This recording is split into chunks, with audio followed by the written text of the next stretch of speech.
Baik. Assalamualaikum warahmatullahi wabarakatuh. Jadi pertama tentu kita mengucapkan hamdalah, kita bersyukur kepada Allah ya, bahwa kita masih diberi kesehatan, diberi hidayah Islam, iman dan ihsan. Alhamdulillah masih bisa membedakan antara hak dan yang batil, ya, antara yang adil dan yang zalim, ya, antara manusia toksik, manusia beracun, dan manusia yang bersih dari racun. Nah, saya setelah mendengar Mas Husnuddin, advokat yang juga sangat tajam bahasan politiknya, itu sudah dipotret secara menyeluruh. Gitu. Saya tinggal mungkin menggarisbawahi beberapa hal saja. Ya. Jadi pertama, 10 tahun Jokowi alias Mulyono itu ya memang bukannya membangun bangsa, memperkuat kedaulatan nasional, mengangkat derajat rakyat, jelata apalagi, ya.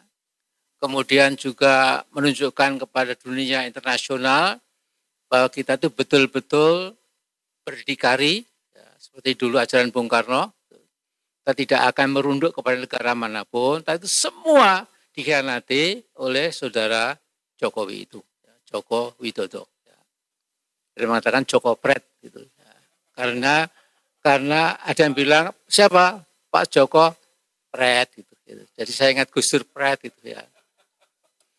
Nah, saya melihat yang pertama memang dia ini sejak semula sesungguhnya memang tidak ingin memperbaiki nasib bangsa kita ini, karena sudah dikatakan Mas Husnuddin tadi itu, yang dilayani adalah kaum korporatokrat, kaum konglomerat, ya, kaum pemilik modal, ya, yang kemudian memang terasa sekali, istilah saya, mereka memegang tengkuk kekuasaan, ya, diarahkan kemanapun harus mau, ya, karena mereka ini telah mengeluarkan mungkin puluhan triliun untuk kemenangan Jokowi dalam setiap pilpres itu. Ya.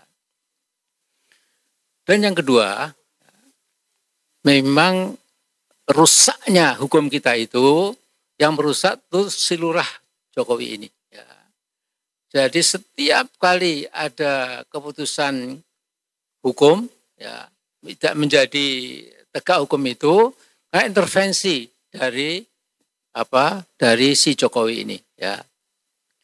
Jadi kita tahu hampir setiap kasus, ya, biasanya yang dimenangkan itu yang ada hubungannya dengan rezim Jokowi, sementara yang lain jadi korban, ya, bahkan kemudian menjadi nomor gelap dan lain-lain, nggak sedusut lagi. Ya. Ini sesuatu yang betul-betul mengusik dan membuat hati kita ya sebagai bangsa Indonesia itu menjadi marah. Dan yang ketiga, dalam politik dia tadi dikatakan memang memecah belah, divide and rule. Ya. Jadi dipecah supaya tidak kuat. Ini juga saya kira jahat sekali. Ya. Saya tidak melihat dulu Bung Karno memecah belah partai-partai, tidak. Ya. Bahkan Pak Harto pun itu to a great extent tidak seperti itu. Ya. Memang beliau ingin menjadi presiden, ya, tetapi seperti monark juga, ya, sistem monarki juga, ya. Tetapi dibandingkan dengan si Joko ini kalah, ya.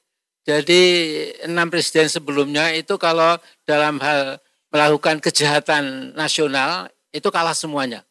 Jadi perlu dikasih bintang, tapi bintangnya bintang hitam, ya, hitam yang pekat gitu karena membawa kita pada kegelapan. Kemudian dia juga luar biasa menghancurkan demokrasi sehancur-hancurnya. Bagaimana mungkin, ya, checks and balance yang merupakan inti daripada demokrasi itu oleh Jokowi dihilangkan sama sekali, ya. Sudah dibeli, ya DPR, ya DPD, MPR, ya. Dua gabungan DPD dan DPR itu adalah MPR. Memang 90% lebih itu sudah tunduk, sudah boing ya, sudah ndrosor lah menghadapi Jokowi yang hanya tukang kayu, yang sesungguhnya nggak punya ijazah SD, bahkan SMA pun juga diragukan. Tapi karena kita menjadi bangsa yang agak konyol, maaf ya, kita kritik sendiri juga, sampai kita ini 10 tahun dipilih oleh Petruk jadi ratu. Ya. Dia sama sekali nggak punya kualifikasi. Ya. Bahkan ya dalam arti terlalu pribadi. Ya. Jadi yang apa? Yang di atas permukaan saja. Kemudian yang juga kita sesali ya. Dia ini secara kelihatan bagi pengamat internasional ya, dia ini memang membawa Indonesia ini menjadi negara subordinat di bawah RRC. Jadi saya sering mengatakan paman asuh Jokowi ini namanya Xi Jinping ya. Ya presiden, ya sekjen Partai Komunis Cina, ya ketua Badan Intelligence, ya semuanya dia megang 17 jabatan yang luar biasa karena memang itu PKI ya, PKC ya. Nah, ini kelihatan sekali bagaimana dia melakukan lakukan berbagai macam reklamasi ya.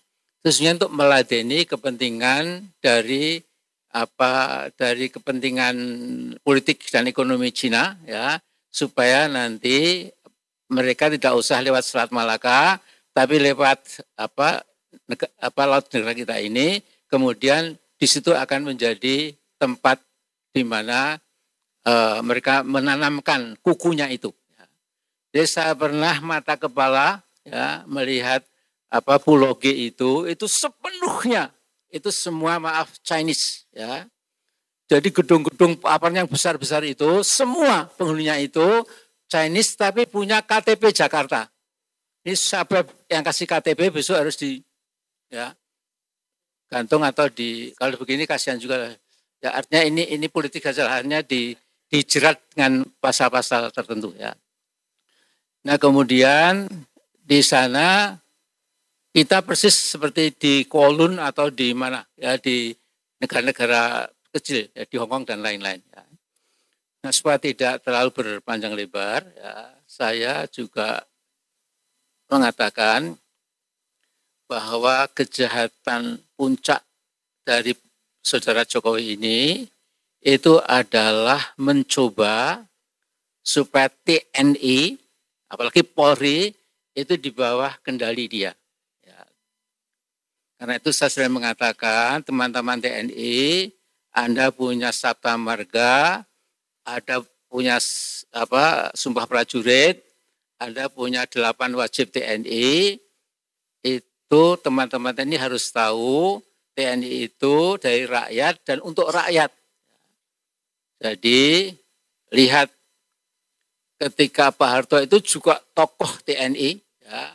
Tapi ketika TNI harus memilih Pak Harto ya, atau memilih kepentingan bangsa, maka TNI milih yang benar, kemudian membela rakyat. Nah, si Jokowi ini itu lebih ganas, lebih gawat, lebih serem, lebih dajjal, lebih evil, lebih syaitoniah daripada yang lalu-lalu ya. Nah, jadi singkat kata, kita ini sesungguhnya hanya sebagian kecil ya. Nah, kita tahu berbagai kelompok intelektual yang Islam, yang juga nasionalis, kemudian di berbagai kampus itu sekarang saya kira sudah seia sekata. Jadi frekuensi gelombangnya sudah sama. It is about time ya to create a massive and forceful power ya untuk kalau dia sampai 20 Oktober masih bisa, syukur sebelum itu bisa lengser. Ya. Tapi setelah itu memang harus diseret ke penjara. Karena manusia toksik ini menyebarkan racun kemana-mana. Ya. Kalau dibiarkan bebas, itu luar biasa. Ya. Di sini saya berbeda dengan beberapa teman. Ya. Orang mungkin nggak suka sama Prabowo, karena ini dan itu. Ya. Tetapi dalam bahasa Inggris, this is the best available. Ya. Jadi kalau kita nggak suka sama Jokopret, kemudian juga jangan lantas ini sudah dipilih, walaupun pilihannya juga tidak curang dan lain-lain ya. Tapi ini kenyataan seperti itu. Jokowi dulu juga dipilih secara curang juga ya. Nah jadi saya melihat ini kesempatan emas ya.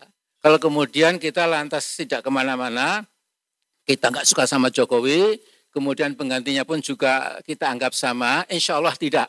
Ya. Saya lama bersahabat dengan Prabowo, sejak zaman reformasi, sampai pernah jadi ketua tim pemenangan waktu beliau 2 kali kalah terus itu. Ya. Jadi I know him very very well. Ya, banyak surat Pak Prabowo pribadi saya simpan itu. Ya, kalau dibutuhkan kapan saya keluarkan. Ya, nah jadi ya nanti saya akan mengatakan menjelang 20 Oktober saya akan buat video Prabowo yang saya kenal. Ya, insya Allah otentik, objektif. Ya, memang saya ditanya waktu di Singapura. Saya ditanya, Mr. Rais, what is the weakness of Ibu Megawati? Kemudian saya bilang, yang saya tahu adalah kekuatannya, saya nggak tahu kelemahannya. Kemudian saya ditanya berikutnya lagi, sama, di mana kelemahan Prabowo? Saya bilang, yang saya tahu kekuatannya, bukan kelemahannya. Tentu ini diplomatis. Ya. Tapi sekali lagi, ini adalah the best available yang ada, ya. Dan negeri ini harus jalan terus. Prabowo ini akan mewarisi seabrek-abrek ya yang ditinggalkan oleh Jokopret ini, ya. Nah karena itu sekian dulu, nanti saya akan bacakan secara lebih rinci lagi. Mohon maaf. Assalamualaikum warahmatullahi wabarakatuh.